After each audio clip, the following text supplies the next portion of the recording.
Okay, this is a brief discussion of your syllabus for CIT 144, which is Python 1. This is for the spring 2025 semester, and the course is 100% online. My name is Wayne Beach. I'm your instructor. I have a more detailed bio that will appear in the course shell, but my full-time job is in Central IT at the University of Kentucky, and I have been teaching for BCTC and its predecessor, LCC, since the spring 1999 semester. And during that time, I've taught a variety of courses. My KCTCS email is wayne.beach@kctcs.edu, and that is the best way to get in touch with me. I am continually checking email throughout the day, and you should get a pretty prompt response. Next, we have some department contact information. This semester, Dana Brown is the area coordinator, and our assistant dean is Lauren Campbell, and doubt you'll need it, but if you do, their contact information is listed here in the syllabus. Now, I'm not going to read this to you word by word. You should go back and read all this. But what we have here at the top is the official course description of what we will be learning. This is a 3-hour class in which we will be learning Python programming language. The prerequisite for this course is CIT 120 or consent of the instructor. The official course competencies, or what they call them now, learning outcomes, is the following. If you participate in the class, do your assignments, get a decent grade, these are things that you should be able to explain and or do upon leaving or finishing this course. Why does it matter? This is a level 1 programming class, and all CIT majors are required to have a level 1 programming class for graduation. As far as course attendance, this is an online class, so the way you show participation is by doing your assignments, which includes checking Blackboard and email regularly, and submitting those assignments by the stated due date. The next section talks about accommodations in the classroom.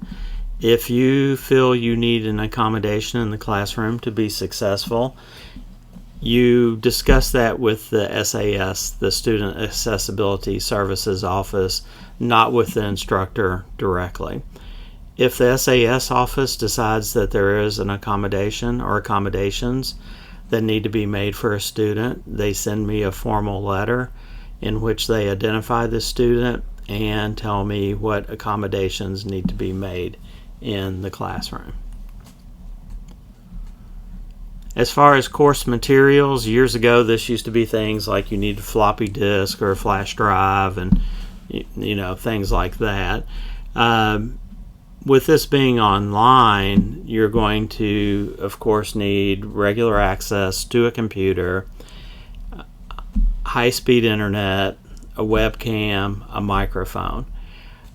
You will not be able to complete these assignments, or at least all the assignments, using a cell phone or tablet. And a lot of times Chromebooks, although great for surfing the web and email and that type of thing, are not necessarily sufficient to deal with everything that we will be doing in this programming course. For this course, you will need a Windows, Mac OS, or Linux-based computer, or a VM running one of these operating systems that is capable of running Python 3 from the command line, as well as idle, the development environment for Python, and You'll also, through a web browser, need to be able to get to Blackboard and your email account. For this course, we will be using a remote access Linux server. Right now it's referred to as Grace. It used to be referred to as the district server. And you will install software, if you don't have it, that will allow you to remotely access this server. And other than possibly Program 1, every single programming assignment must be ultimately run on this server. And there are reasons for that we will discuss at the appropriate time. It also requires VPN access, so you will be, as part of an assignment, installing VPN and requesting access to the VPN for KCTCS. A webcam and microphone are handy if we have a Teams meeting where we're talking one-on-one, or possibly, hopefully, we have an embedded tutor.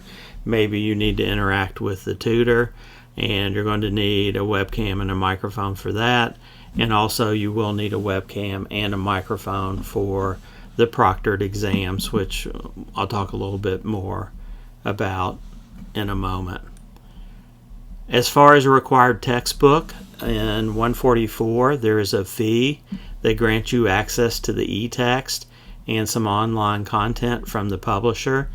As soon as you enroll and get into your Blackboard shell, you should have a link that takes you to this information. So you've ultimately already paid for the textbook in electronic form. Now, listed under optional textbook, some people, for various reasons, might prefer a physical copy of the book. And if that applies to you, here is information so that you can locate and purchase a physical copy of the book.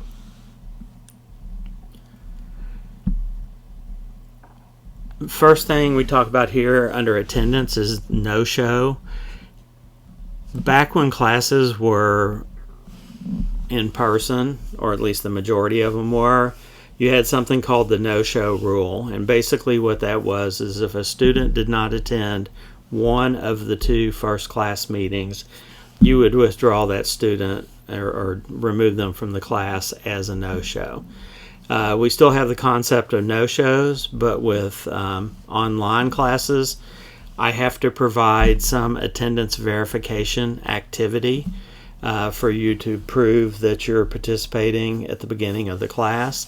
And what I do is I have a homework 0, which is basically a single question, true, false. I have read the syllabus and ask any questions I've had. That is what you need to do to not get dropped from the class. It looks like I did not update the no-show activity, but looking at my calendar real quick, that assignment is going to be due on January 22nd. So I'll go back and update that date here in a moment after I finish this video, but January 22nd is what that should say. And if you don't complete that, then you will be dropped from the class and will not be allowed to re-enroll back into the class this semester. Fairly recently, they've started asking us to add this graded class components, and I think it's a really good idea. It talks about what kind of things you will have in the class. And in this class, you will have things that I refer to as homeworks. Homeworks are assignments that were created by me. This is a programming class, so you will have programming assignments. They'll be worth a big chunk of your grade.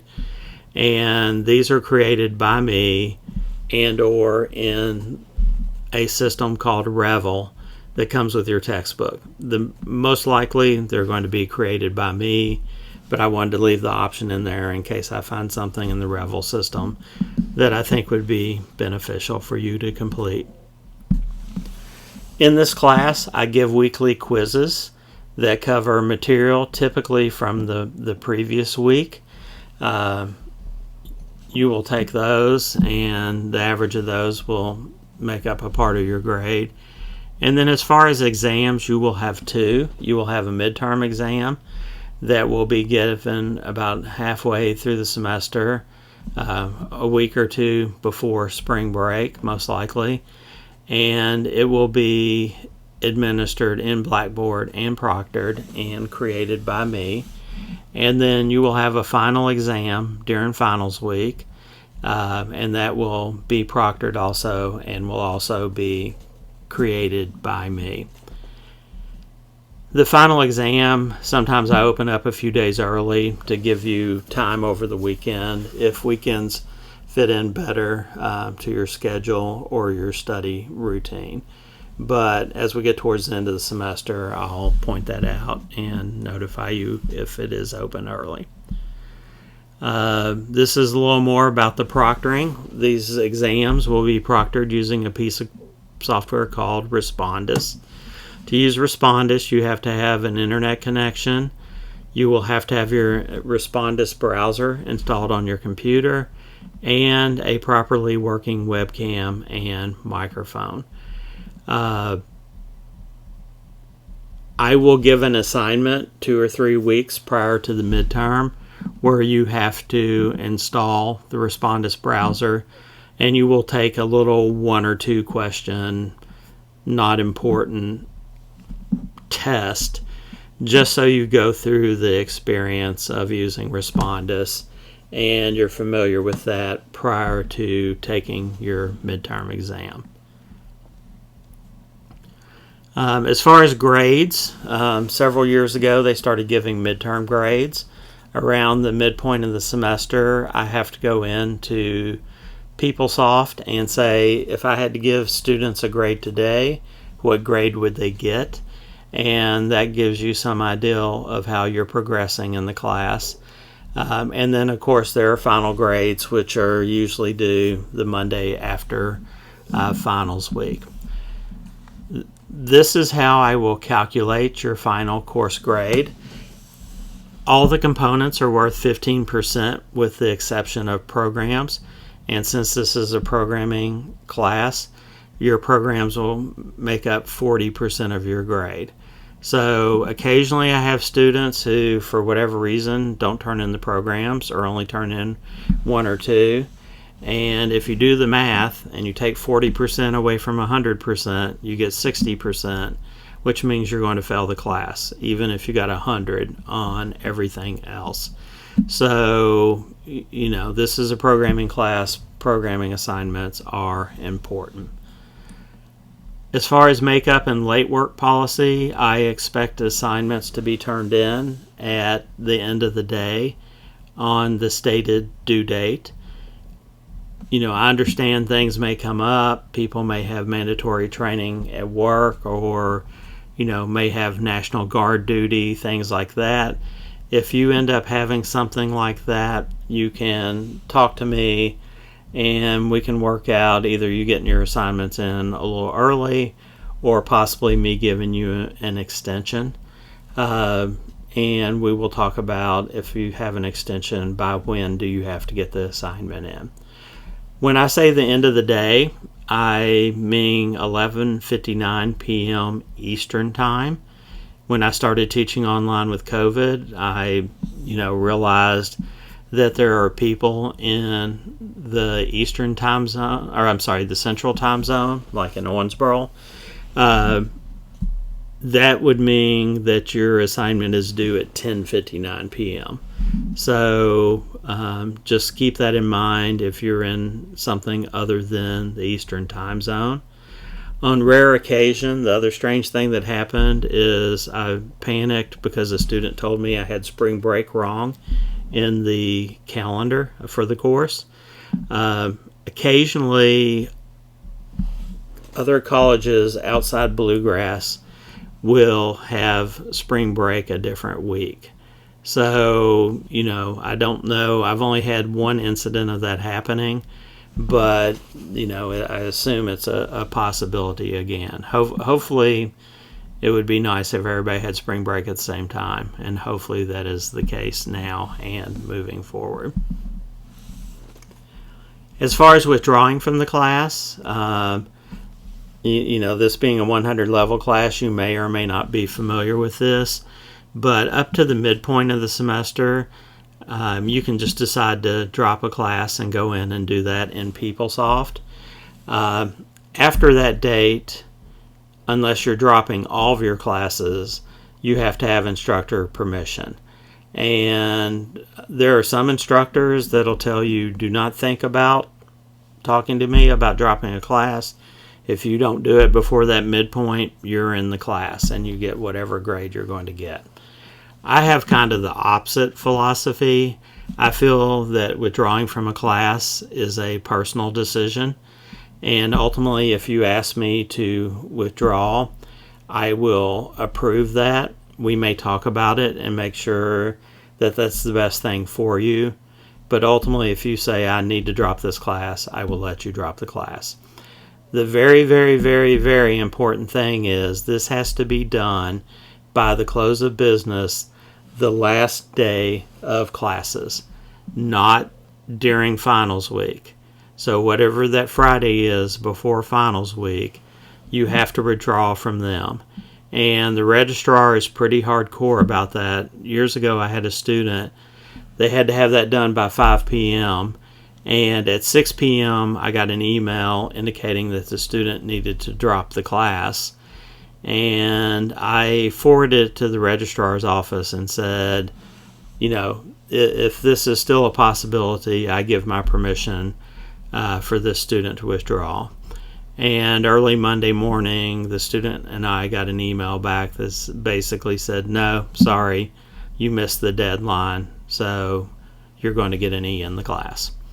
So make sure if you need to withdraw that you do it before the deadline. As far as email policy, any email you send in life should have a meaningful subject.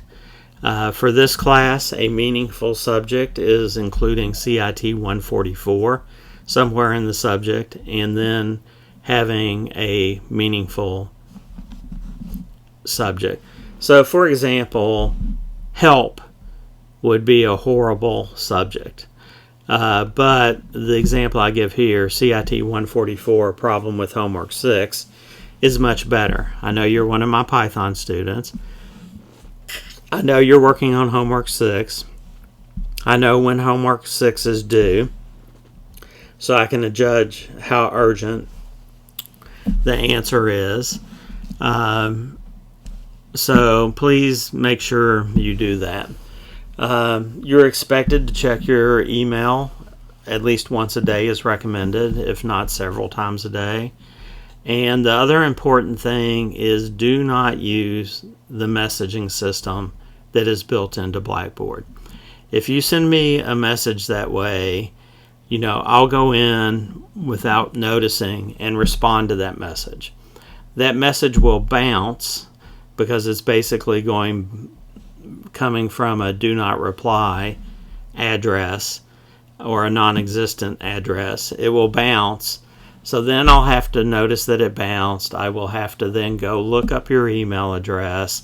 I'll have to start a new email to you, and then I'll have to copy and paste, the email I tried to send you, and then send it. So it's just much easier if you send me an email, shows up in my email, I can respond to it, and it makes it back to you. So it's going to help you get a much quicker response and cut down on my frustration. Here are some student resources that you might need access to. I'll let you read through and possibly look at those. The only thing that I want to mention is Starfish. Starfish used to be called the Early Alert Retention System, I think is what it stood for. But basically, during, I believe, the 4th week of class and the 12th week of class for a 16-week class, I will have a Starfish survey where I go through and tell, how a student's doing basically. I'll say, good job, you're on track, or hey, you've missed a few assignments, or you're in danger of failing, or what they consider the worst flag is this student needs to withdraw from the class, which basically means I don't see any way that the student will be able to complete the work they're behind and get a decent grade in the class. So those STARFISH surveys are important, and again, I think it's the 4th and 12th week of class. As far as embedding tutoring, normally these are called embedded because they come to the classroom and sit in class with you. But with an online class, of course, there's no classroom. But we still have embedded tutors. The first 2 semesters I taught this, I had an embedded tutor. Last semester I did not. I've identified a person that would make a good embedded tutor for our class, and she has applied for the position. I haven't heard for sure that she is going to be assigned to my class or that there's money to supply a tutor for my class. But when that happens, I will send out an email and/or Blackboard announcement giving you contact information and how to meet with that student virtually, most likely for the embedded tutor. There are also general CIT tutors that meet in person and/or virtually. They may or may not be able to tutor for 144. It just depends on who those tutors are. So there's some tutoring options for you if you end up needing that. This is the equity statement that you can read. Academic integrity policy is basically the work needs to be your own, and that means not plagiarizing, not working with another student, not looking up answers online, or the misuse of artificial intelligence. So just keep that in mind, especially the misuse of AI. Most of the time, students who have attempted to use AI in my class, usually end up getting caught because it's very obvious that it came from an AI and not the person doing the work or who is supposed to be doing the work. Classroom session recording policy, that's just a standard section. I, long ago, the only thing I had was a syllabus discussion meeting, but it ended up I never had any luck scheduling the meeting at a time that was convenient for the majority of the students and/or having the majority of the students actually show up for this. So what I'm doing right now is a substitute for that, which is me just discussing the syllabus and posting it online. But I left that in there because it might apply to other classes you have. Same thing with this next thing, the closed campus contingency policy. This is basically if the academic teaching environment greatly changes because of something like another COVID or some other huge event, then classes could potentially shift to all online. But since we're already 100% online class, this should really have no effect on you. And then the last thing we have is the tentative course calendar. It has week by week what chapters from the book I plan to work on. A couple of things to notice. Here during week 8, which is March 3rd through March 9th, you're going to have your midterm exam. It will be proctored, like I talked about, using Respondus software. And it will be Monday through Thursday of that week when you take it. I could possibly open it up, Friday and or Saturday and or Sunday before that to give you a little extra time, and like I said before, to give you a weekend during which to do it. Of course, with this being the spring semester, we have spring break. And then during finals week, that's obviously when you're going to take your final. It will be comprehensive in nature, it will be proctored, and it will be administered Monday through Thursday as well. I may open it up a little early, but it will have to be completed by the end of the day, Thursday. So that's a brief discussion of your syllabus. If you have any questions, just feel free to email me or catch me in Teams.